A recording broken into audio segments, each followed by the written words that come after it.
Hey guys, and welcome to the Working Money channel. So I got this from XRP and Ripple Lover version 0.662, long overdue. Guys, let's take a look at this for a second. These are the top 10 coins by market cap. Okay, we've got XRP, Doge, BNB, ADA, SHIB, DOT, SOL, BTC, ETH, and AVAX. Okay, not ranked in order of highest to lowest market cap, but I'm going to tell you how these are ranked if you're not looking at the screen already. So these are all the coins in the top 10, excluding stable coins, and they're ranked in terms of days since their last all-time high. Now, we have seen these top coins reach all-time high in 2021, 9 out of 10 of them. The exception, of course, XRP. What does this tell us? Let's take a look at the first coin. Bitcoin reached all-time high in October, 20 days since all-time high. Ethereum, 20 days since all-time high. That's number 2. The third coin, BNB, 204 days, but it still reached its all-time high in May. Number 4 is Solana, 24 days till all-time high. It reached its all-time high in June. Number 5, ADA, 89 days back in September. Number 6 is XRP.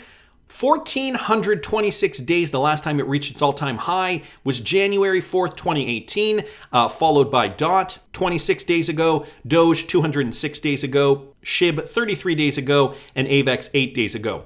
What do all of these things have in common, and which one does not belong? Every single one of these coins hit its all-time high in 2021, with the exception of XRP, guys. And what else do you notice? XRP is still in the top 10 coins, ranked at number 6.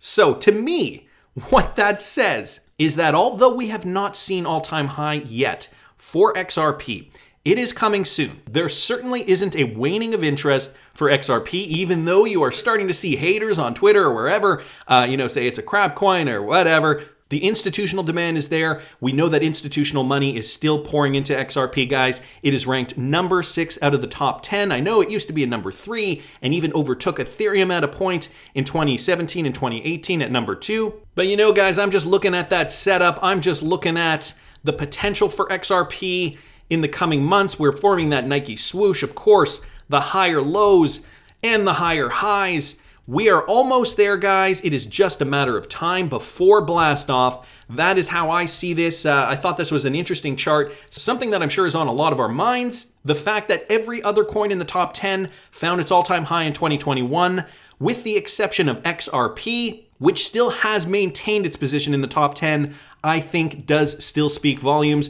I'm going to continue. Will Ripple's XRP be joined by Cardano and Tron? Now, this has to do a little bit with the lawsuit here.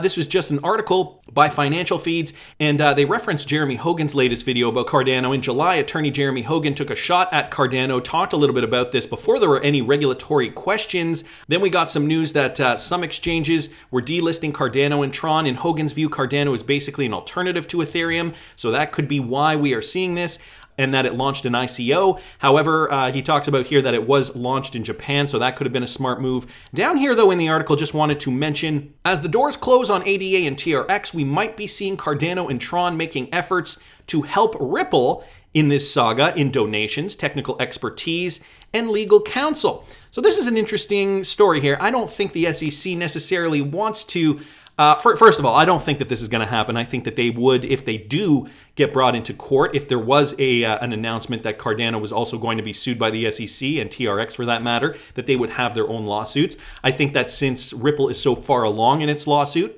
we're coming to the end, guys, and all these other coins are going to be at a disadvantage price-wise. I think once XRP gets that clarity, there's going to be a window of opportunity. People will rush into XRP. We are going to see that price skyrocket. But there's also this idea that once there is the clarity, that will also set precedent for the rest of the crypto market. And so the SEC will have less of a leg to stand on than they do already.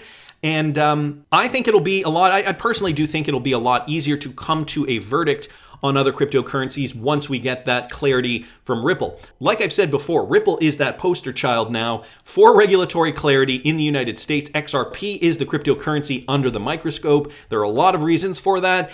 But anyway, just thought I'd bring this to you and, this idea that Cardano and Tron, those organizations, could make an effort to help Ripple in this legal saga. A possibility. Don't know if it will come true, though. Looking towards the widespread crypto market though, guys, this just came from Meta, formerly Facebook. Their crypto chief is leaving the company. David Marcus is leaving as Facebook's crypto plans face an uncertain future. Isn't it a coincidence how many high-end social media profiles are resigning and leaving their jobs, guys? This coming from BondCrypt XRP. So David Marcus, the longtime Facebook executive who has overseen the company's embattled cryptocurrency plans, is leaving the company. Marcus will step down from the company at the end of 2021. He wrote this on Facebook. The former PayPal executive first joined Facebook in 2014. He ran Messenger for 4 years before leaving the post to kickstart Facebook's blockchain division. Since then, he's overseen Meta's long-troubled cryptocurrency plans, as well as other payments products like Facebook Pay. And he says, well, there's still so much to do right now on the heels of hitting an important milestone with Novi launch.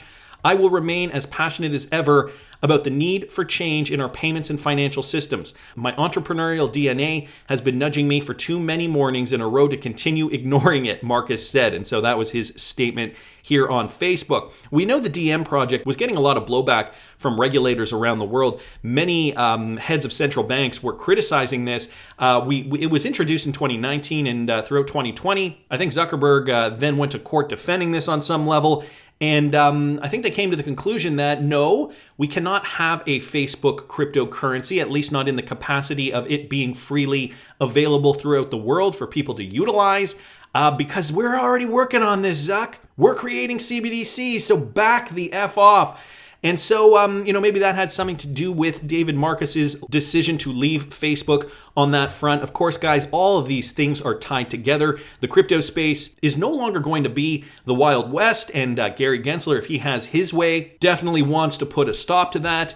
Anyway, wanted to mention that. I also wanted to mention this, guys, from James Rule XRP, crypto exchange backed by Peter Thiel, and Richard Lee goes live for institutional clients. So this is positive movement to ensure that there is more fostering of cryptocurrency. So Bullish, a blockchain-based cryptocurrency exchange, officially began operating on Tuesday, this past Tuesday, for an inaugural batch of institutional investors, marking an important milestone that paves the way for a full launch with retail investors at a later date. At the time of the launch, the Bullish exchange's offering was comprised of Bitcoin, Ether, EOS tokens, and USD coins. The exchange said that it will broaden the digital assets it can offer in the future.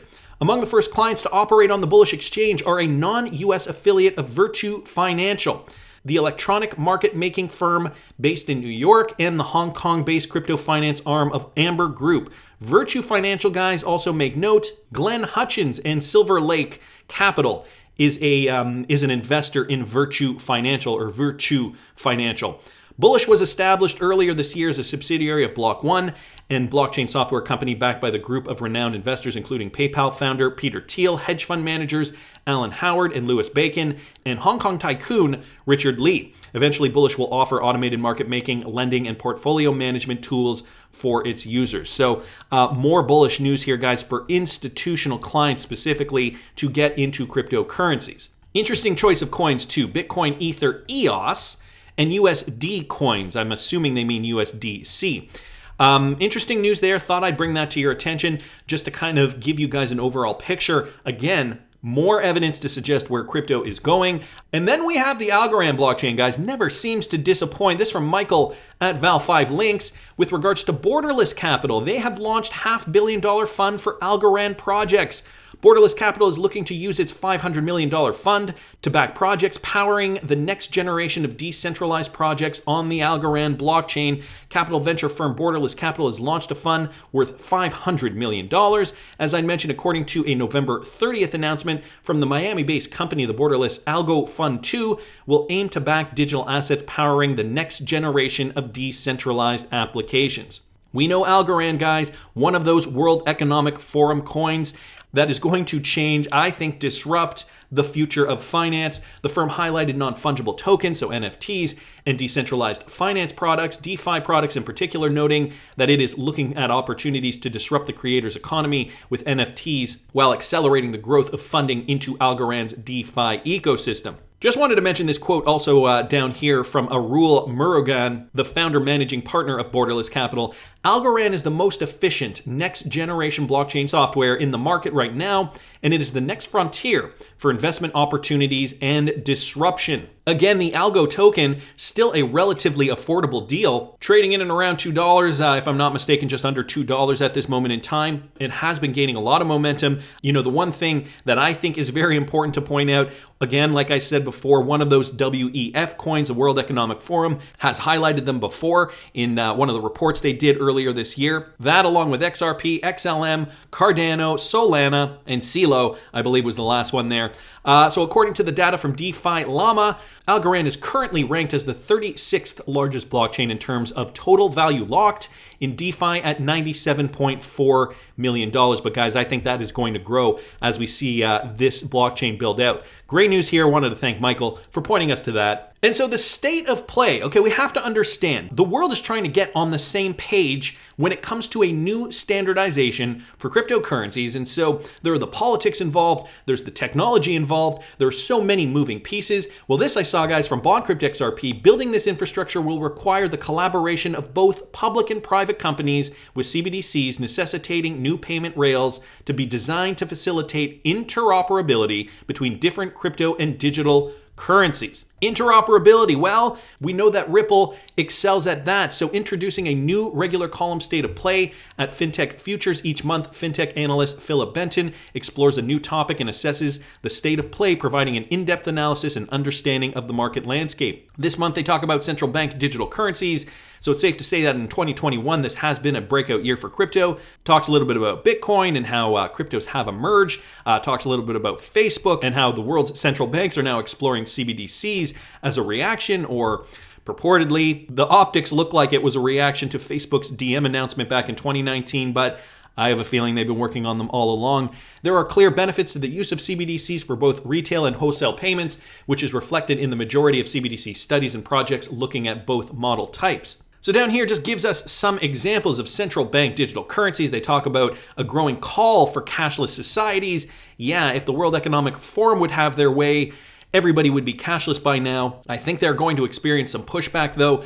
Some charts here, guys, giving you some more examples of that. But the outlook for CBDCs, how quickly central bank digital currencies are launched and thereafter adopted, will be dictated by the success of two major digital currency projects. They're talking about DM, the Facebook project, and the ECNY, which is the digital yuan, which policymakers worldwide will be observing closely to ascertain the societal, economical, and political demand for CBDCs. Note here, guys, wholesale CBDCs are likely to be adopted more quickly due to immediate cost savings and efficiencies of transacting international payments on blockchain and distributed ledger technology. Over 20% of respondents stated that this was their top priority, the top 3 priorities for the next 18 months, according to Omedia Corporate Banking Survey, but retail CBDCs will follow soon after. CBDCs are a natural evolution of the monetary system, and to be successful, they must have interoperability at their core if they are to be adopted at a mass scale. Again, with the word interoperability, we know that Ripple has been touting their interoperability from the beginning. We know that anything can be transferred on the XRP ledger, and XRP is going to be there to source that liquidity. So more insight here, guys, from Philip Benton and FinTech Futures, the North American edition. Wanted to just bring that up because it is important to understand, despite the court case, the rest of the world is trudging ahead with Ripple and XRP adoption. And, just to the point of the court case, the Twitter sleuths continue to bring some of the best information. This retweeted out by Backup Bradley, but originally tweeted by Tag XRP. Woo, Gary Gensler. On a 2018 CRS report prepared for members of Congress, you're quoted saying Ethereum may qualify as a security because it was issued by a centralized entity before the Ethereum network was fully functional. So this from the document Congressional Research Service, Securities Relation and Initial Coin Offerings, or ICOs, a legal primer, again from 2018. And what does it say down here?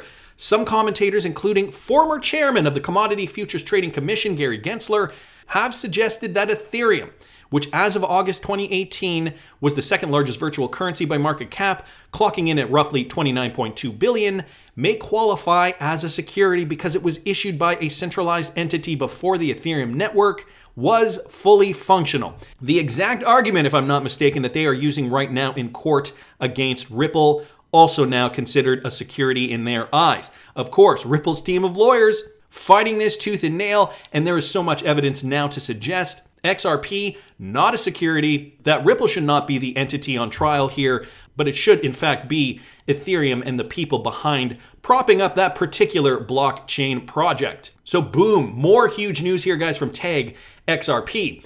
And I mean, if you don't want to take it from Gary Gensler's 2018 statement, how about the IRS? Another one from Tag XRP. So not only does the IRS understand the use case for XRP, they also say that it's not illegal. So how was Ripple supposed to know they were selling unregistered securities if the IRS, guys, deems XRP a currency and legal? Listen to this. Using them as a form of payment.